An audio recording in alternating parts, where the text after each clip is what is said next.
예, 박정현 판사님 월요 직설. 오늘은 더불어민주당 박범계 의원과 말씀 나누겠습니다. 의원님 어서 오십시오. 네, 오랜만입니다. 정말 오랜만이신데요. 예, 그런데 그동안 많이 바쁘셨나 봅니다. 예, 하는 일 없이 그랬던 것 같아요. 하는 일이 많으셨겠죠. 근데 오늘 이제 9월 국회 정기국회 첫날이었는데 의원님들이 민주당에서 이제 한복을 예쁘게 입으셨었어요. 네, 되게 거의 대부분의 의원님들이 한복 입으셨죠. 의원님들 멋진 푸른빛의 한복을 입으셨던데. 근데 아까 이제 저희가 일부에서 국민의힘 쪽 의견을 들었더니 좀 한가해 보인다 또 이렇게 비판하시거든요. 국민들에게 다시 한번 취지를 설명해 주시면. 한복이라는 게 우리 민족, 우리 국민의 얼과 혼, 전통과 역사가 다 담겨 있는 우리의 대표적인 의복이니까 예. 국회가 9월 1일부터 정기국회를 12월 9일까지 한다는 것은 굉장히 의미가 있는 거거든요. 예. 대정부 질문을 포함해서 예산안을 통과시켜야 되는 그러한 중차대한 1년 살림살이를 마감하거나 또는 시작하는 그런 중차대한 그 이벤트인데 그 속에서 국민의 대표인 국회의원들이 아까 말씀드린 국민의 보통의 정서를 함께 하는 것, 그것은 대단히 의미가 있는 거죠. 그냥 뭐 비아냥의 대상이 될 수가 없는 거죠. 그 자체가. 또 의원들의 또 진심을 알아달라, 잘 일하겠다는 그런 의미라고 말씀 주셨습니다. 자, 오늘 이제 법사위 의원들이 서울구치소에 가는데 윤석열 전 대통령 체포영장을 거부했던 당시 CCTV 영상을 보고 나온 것 같아요. 의원들이. 의원님도 이제 관련 얘기 들으셨을 것 같은데 어떻게 기사도 들으셨습니까? 보고요. 전체적으로 저 CCTV를 열람하는 거는 인권이냐 뭐 아니 인권이냐 이런 차원의 문제가 아니고 서로 공방이 있었잖아요. 본인 스스로 본인의 인권이 소중하다고 생각하면서 이제 뭐 인권 침해가 있었다고 주장하고 반대로 특검 쪽이나 저희 뭐 더불어민주당 법사위원들 또 우리 지도부는 진실을 규명하는 것, 수사 절차에 협조하는 것, 그것은 제발 인생에 한 번이라도 국법 질서를 존중하는 것, 그것을 한번 보여달라라는 그런 차원의 어떤 서로의 논쟁과 법리 공방이 있었잖아요. 그래서 그것을 규명하기 위한 차원의 CCTV 열람이었기 때문에 그 결과로 뭐 다쳤느냐 어땠느냐 그런 얘기는 다 허황된 거짓말이었고 실제로 집행을 제가 보기에는 아주 세게 예를 들어서 CRPT라고 있습니다. 교도소에 가면 굉장히 교도대라고 하는 굉장히 건장한 이제 교도소 안에서 무슨 무장 폭동이란다든지 그것을 진압하기 위한 부대인데 그분들이 굉장히 건장해요. 한 4명이 달라붙으면 한 사람은 성인 한 사람은 드러낼 수가 있어요. 뭐 특별히 다치거나 그러지 않고 뭐 그 정도의 집행은 아니었지 않았나 하는 생각이 듭니다. 근데 이제 CCTV에 담긴 음성을 보면 이건 최순실 집행 사례와 다르다. 최순실은 자발적으로 나왔다라는 말을 했고 자발적으로 조사받으러 나오게 하는 것이 검사의 능력이다. 이런 취지의 말씀도 했다고 하는데. 검사의 능력이 아니라 최순실 입장에서는 그 당시 특검과 특검보 그리고 특검에 파견된 검사, 특히 윤석열 검사들에게 잘 보여야 되는 밉보이지 않아야 될. 왜냐하면 형량의 구형도 중요하고 공수사실, 범죄 사실 중에 여러 중에 적어도 몇 개는 추려내고 좀 간단하게 중요한 것만 기소해서 형량을 조절할 수 있는 여지가 있었던 사건이죠. 그러니까 검사가 주도권을 갖고 있고 최순실이 거기에 협조하지 않을 도리가 없는 그런 사안이지만 이 사안은 내란이라는 겁니다. 내란, 전대미문의 현직 대통령이 벌인 친위 쿠데타이기 때문에 이것은 형량 거래라든가 뭐 이런 것이 할 게 없어요. 극형 혹은 최고형의 법정 최고의 가능성이 높다고 보는 거죠. 그렇기 때문에 무슨 뭐 검사의 능력으로 뭐 자기를 설득을 해봐라. 이거는 언어 도단입니다. 그렇군요. 또 김용민 의원의 말에 따르면 이제 특혜 논란도 있습니다. 구치소장 답변을 보면 변호인 접견을 이유로 야간 접견이 여러 차례 이루어졌다. 이 역시 구치소장이 허가를 받아 진행됐다라는 내용인데 이게 원래 할 수 있는 겁니까? 특혜죠. 특혜 맞습니까? 구치소장의 내부적인 규율 어떤 행정 조치로서 이제 허가를 줬다는. 그러니까 지난번 문책성 교체가 된 거 아니겠습니까? 그런 차원에서 특혜임은 분명합니다. 그렇군요. 어떤 피고인이 어떤 피의자가 대한민국 교도소 구치소에서 야간에 자기가 필요할 때마다 이 뜨거운 35, 6도를 오고 가는 지난 그 여름에 정확한 통계인지 모르겠지만 한 300여 명 이상을 접견했다는 거 아니겠습니까? 예. 변호사들 다 포함해서.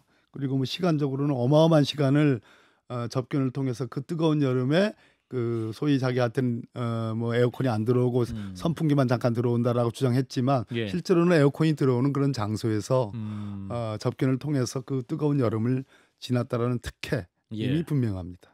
자, 이런 건데 이제 이분이 그 재판도 안 나오고 있지 않습니까? 그래서 예. 지금 7번째 안 나오고 있는데 일각에서는 이제 제대로 된 불출석 사유 조사 없이 걸석 재판이 허용되는 건 나쁜 선례가 될 수 있다. 의원님이 또 판사 출신이시기 때문에 이런 재판이 실제로 가능한 것이냐? 안 나갑니다. 하고 그냥 없이 피의자 없이 되고 있는 건데 피고 없이.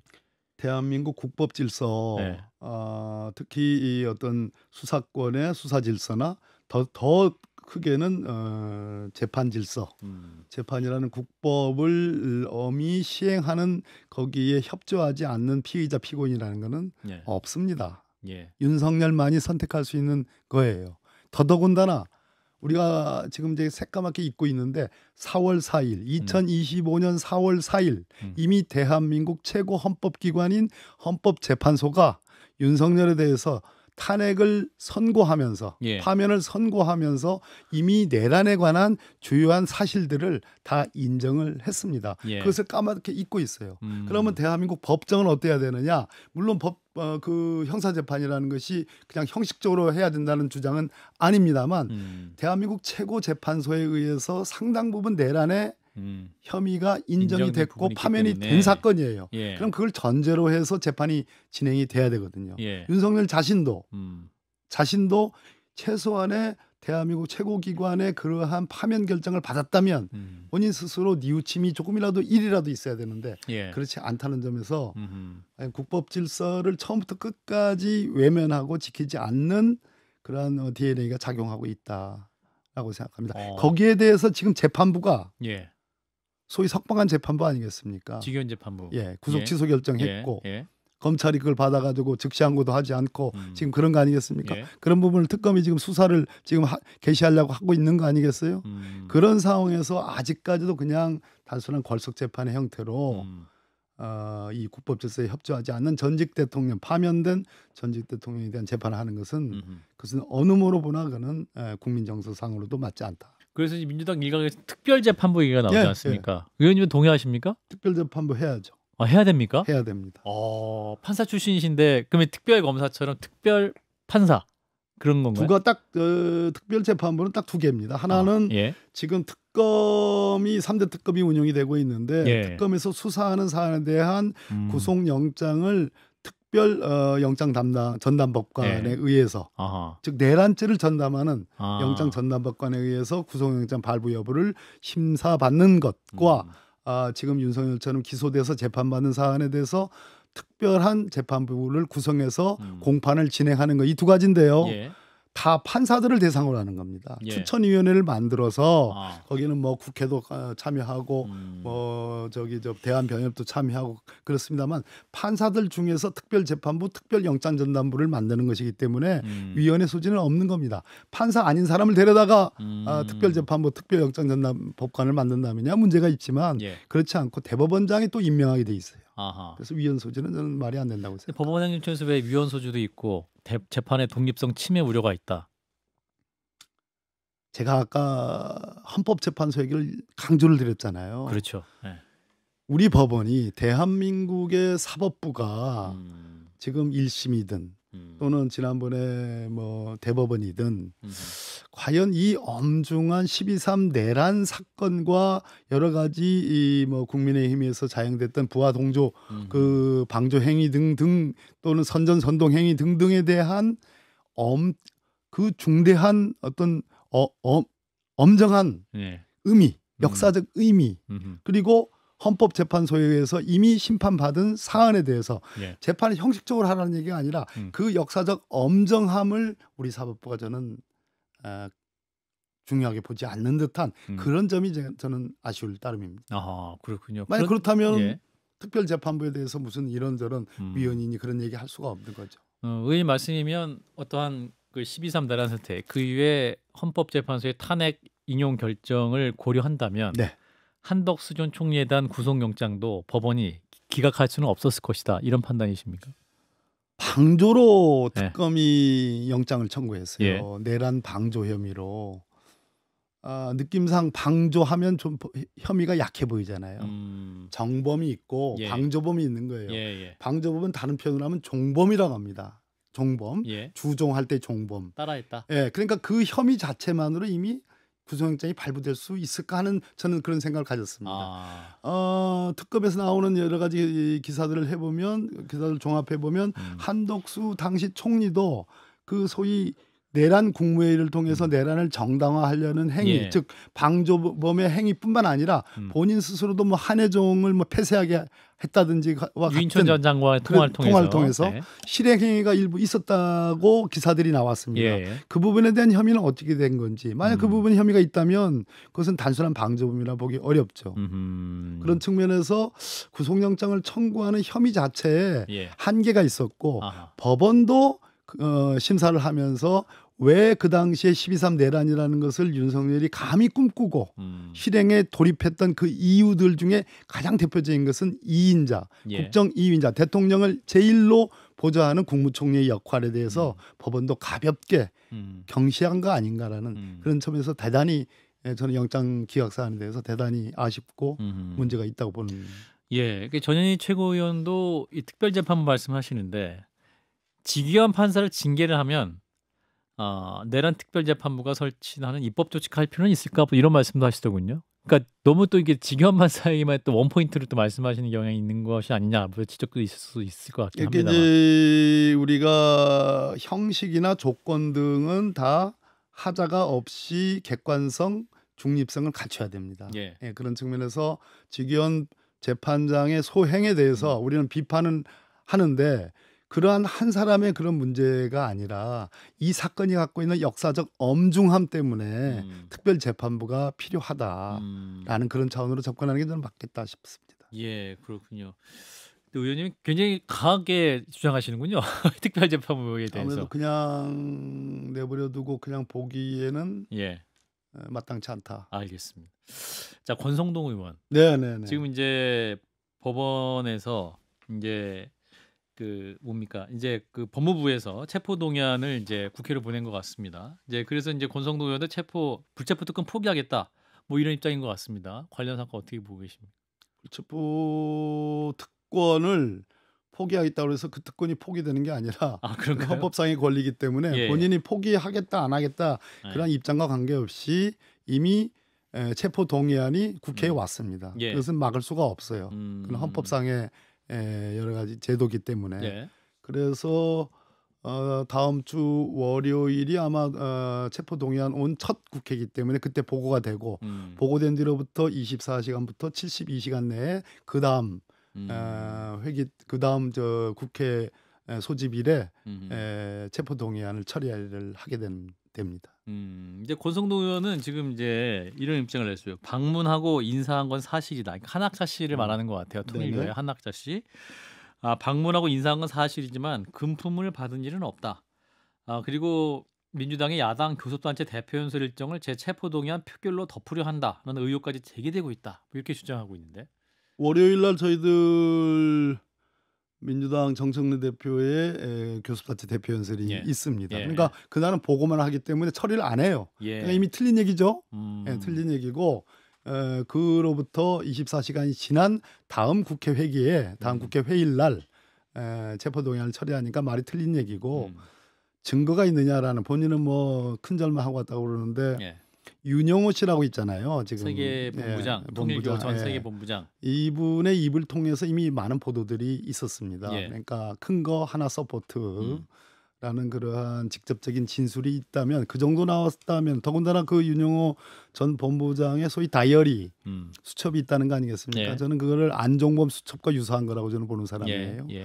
그래서 그 수첩의 증거 능력이 확보가 됐을 겁니다. 그리고 윤영호 씨의 진술이 있을 겁니다. 그 외에도 역시 윤 전 본부장의 진술로 보여지는데 한학자 총재의 뭐 이제 압수수색을 특검이 나갔는데 예. 비밀 금고에 현금이 있었다는 거 아니겠습니까? 예. 거기에서 이제 2차례에 걸쳐서 뭐 현금 돈으로 추정되는 쇼핑백을 2차례 줬다는 그런 얘기 아니겠습니까? 예.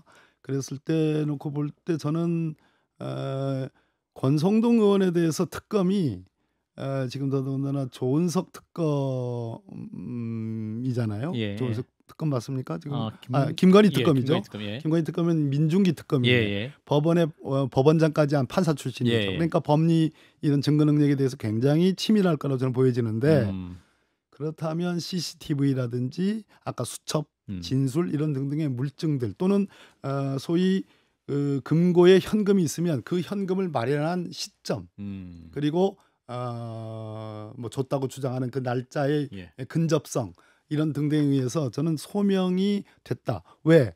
권성동 의원은 과거 강원랜드 사건으로 수사를 받았는데 무죄를 다 받았습니다. 그래서 큰 소리를 지금 치는 거 아니겠습니까?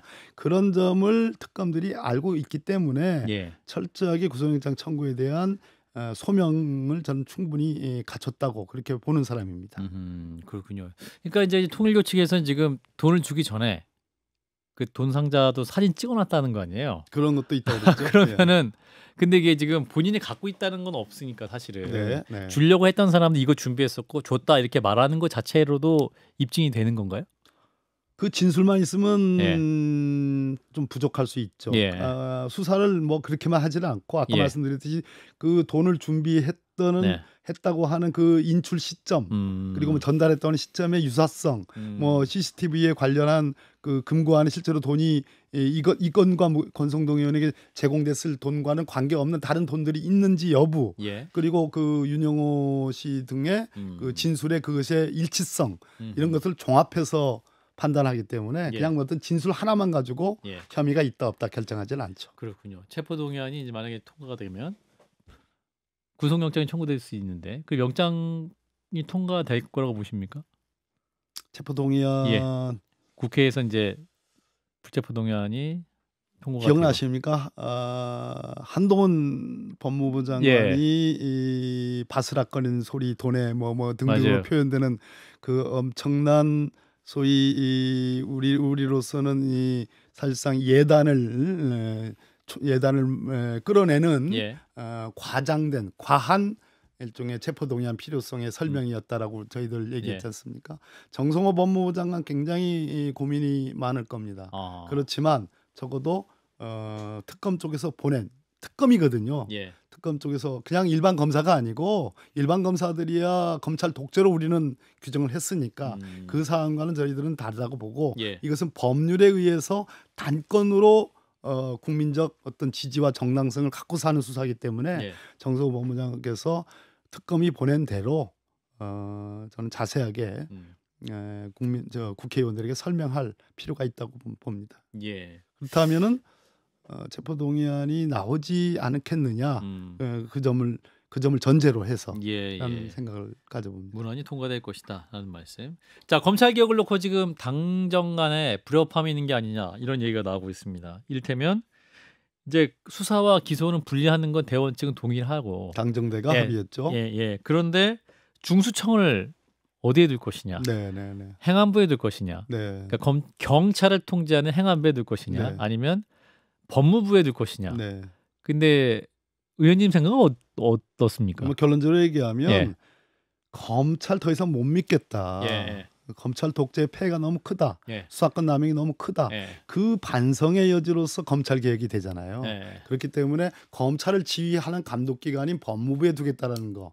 뭐 누구는 다 전제를 합디다. 인적 청산이 제대로 되면 뭐 법무부에 둬도 된다라고 하는 설도 있지만 저는 이 논쟁의 시초가 검찰을 더 이상 못 믿겠다라는 그런 환골탈태의 전제하에서 나온 얘기들이기 때문에 수사작용은 저는 중수청은 행안부로 가는 게 맞다고 생각하고 다만 행안부에 이제 소속돼 있는 경찰의 국수본, 일반 경찰 수사권을 갖고 있는 일반 경찰과 구분해서 인적 교류가 차단돼야 되고 행안부에 두되 국수본과는 인적 교류가 차단돼야 되고 더 어떤 독립성과 어떤 그 거기서도 역시 권한이 남용될 수 있으니까 경찰위원회와 같은 통제기관을 잘 설계하는 것이 좀 필요하다 이렇게 생각합니다.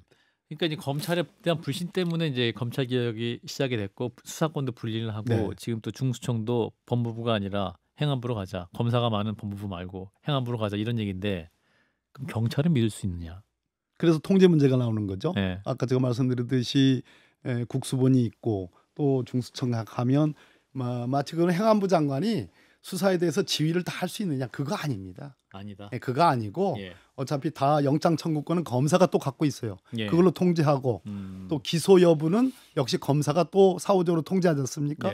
무혐의하고 불송치하는 것은 별도의 또 어떤 그것을 통제할 수 있는 기관. 지금은 국회에서는 총리실 소속의 국가수사위원회를 지금 그런 법률이 나와 있죠.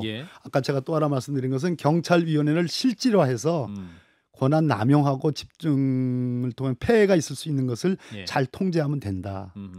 그런데 그 통제가 무서워서 뭐 법무부로 가자는 얘기는 공소청에 검사들이 있고 또 법무부에 소속되어 있는 중수청의 검사들이 다 거기에 지원할 가능성이 높습니다. 그렇게 되면 똑같다. 큰 차이가 없게 되죠. 그냥 수사 기소가 마치 분리된 형식이 되지만 사람들이 두 개가 동시에 있기 때문에 그렇습니다. 다 검사들이 있기 때문에 그러니까 수사권을 갖고 있는 검사가 있고 또 이제 기소권을 가지고 있는 검사가 있게 되는 것이기 때문에 개혁한 거 아니다. 약간의 변화지만 그건 개혁이라 보기 어렵죠. 알겠습니다. 그러면서 의원님 입장은 행안부로 보내야 된다. 그렇습니다. 9월 4일 토론은 어떻게 한다는 겁니까? 의원들끼리 토론하는 겁니까? 아니면 전문가가 와서 토론한다는 겁니까? 아직 그 구체적인 토론 방식은 없습니까? 아직 안 돼 있죠. 누가 한다는 것도 안 돼 있습니까? 그렇습니다.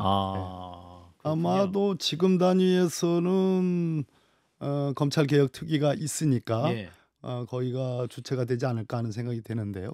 그건 뭐 또 대통령께서 국민 앞에 명확하게 자세하게 잘 토론을 하라고 또 그렇게 또 당부의 말씀을 하셨기 때문에. 근데 이제 일각에서는 지금 이제 정청래 더불어민주당 대표는 이제 행안부 쪽을 강조하는 것 같고 그래서 근데 이제 대통령은 좀 천천히 해봐라. 그리고 이제 정성호 법무부 장관 입장은 법무부에 놓는 중수청을 법무부에 놓는 입장인 것으로 사람들이 생각하고 있어서 대통령의 생각이 법무부에 놓는 게 아니냐라는 생각하고 있는 분들이 많습니다.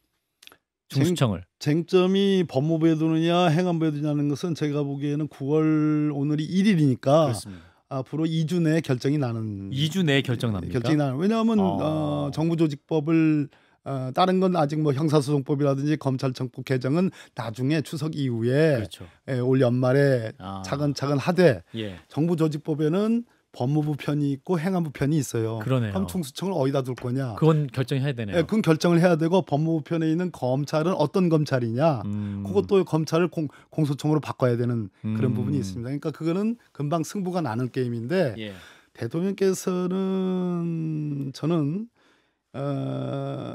검찰을 해체하고 공소청을 만든다라는 것은 저는 그거에 대해서는 당연히 다 동의하시는 거고 당연히 생각이 계실 거고 다만 보완 수사라는 거 그렇죠. 아시죠? 그러니까 보완 수사권 경찰이 수사해 보니까 또는 중수청이 수사해 보니까 이거는 기소감이다 해서 기소의 의견으로 검찰에 보냈을 때 그것을 받은 공소청 검사가 이걸로는 공소 유지가 어려워. 더 수사해봐야 돼. 요걸 가지고 그걸 보낸 경찰에게 돌려보내서 또는 중수청에 돌려보내가지고 더 수사해봐라. 라는 수사 요구를 인정할 건지 아니면 본인 스스로 보완 수사를 할 수 있을 것이냐. 보완 수사를 할 것인지. 그리고 보완 수사를 하면은 범위를 송치된 범죄 사실에 한해서만 할 건지 아니면 그와 유관성이 있는 동일성이 있는 다른 범죄 사실까지 할 수 있는지 이 부분이 쟁점이에요. 그래서 저는 당해 범죄 사실에 한해서 거기에서만 검사가 보완 수사를 하는 것이 좋겠다라는 것을 제 개인적인 생각을 갖고 있는 보완 수사를 할 수 있다. 라는 게 제 개인적인 생각입니다. 그것은 공소 유지를 위한 검사의 최소한의 그거는 뭐 수사권이 있다 없다의 문제는 전 아닌 것 같아요. 그런가요? 근데 그 부분 때문에 사실은 어차피 그럼 검사 또 수사할 수 있는 거다. 다만 그 수사를 강제 수사가 아니고 임의 수사. 강제해서 뭐 어떻게 뭐 압수수색을 한다든지 무슨 계좌 추적을 한다든지 그런 게 아니라 임의 수사에 한해서 그렇군요. 최소 범위 내에서. 최소 범위 내에서 할 수 있다. 예, 그러니까 보안 수사 요구권이 있고 보안 수사권이 있고 그래서 그거에 대해 명확한 디테일이 좀 예, 그런 부분에서 대통령께서도 뭐 누구 봐도 법률 전문가이시고 또 본인 스스로도 많은 수사를 받아보시지 않았습니까? 그래서 대통령의 어떤 생각이 계실 겁니다. 계실 건데 대통령께서 직접 개입해서 뭐 이렇게 주문하는 것보다는 이 부분에 대해서 치열한 논쟁 끝에 국민 공감대를 획득하는 작업이 필요합니다. 2주 안에 끝난다라는 말씀. 자, 우리 의원님 이제 법무부 장관 하셨잖아요. 네네. 지금 이제 정성호 법무부 장관이 일을 하고 있는데 네. 그 이문정 동부지검장이 그 질문이 없었는데 있었습니다. 검찰 오적 뭐 이렇게 말씀을 하고 정신 차리기 바란다. 보안 수사권 폐지 주장에 대해서도 비판의 목소리를 내고 있습니다. 이거 어떻게 봐야 됩니까? 5명의 거론되는 분 중에 이제 뭐 민정수석, 봉욱 민정수석, 이진수 법무부 차관, 성상은 검찰국장, 그다음에 그 양반 이름 모르겠는데 검찰과장이 한 김모 씨가 있죠. 이런 상황인데 성상은 검찰국장이 굉장히 중요하죠. 검찰국장은 그 민정수석하고도 이렇게 통할 수 있는 그런 사는데 성상은 국장은 오해받을 소지가 다소 있었던 건 맞습니다. 그러나 봉욱 민정수석을 윤석열과 연결하는 것은 그 과한 연결이고 어찌됐든 대통령께서 하신 인사예요. 알겠습니다. 그러니까 믿을만 하니까 저는 그 중요한 직책에 보하지 않았을까. 그런 차원에서 이해해 주시면 좋겠습니다. 박범계 더불어민주당 의원이었습니다. 고맙습니다. 네, 감사합니다.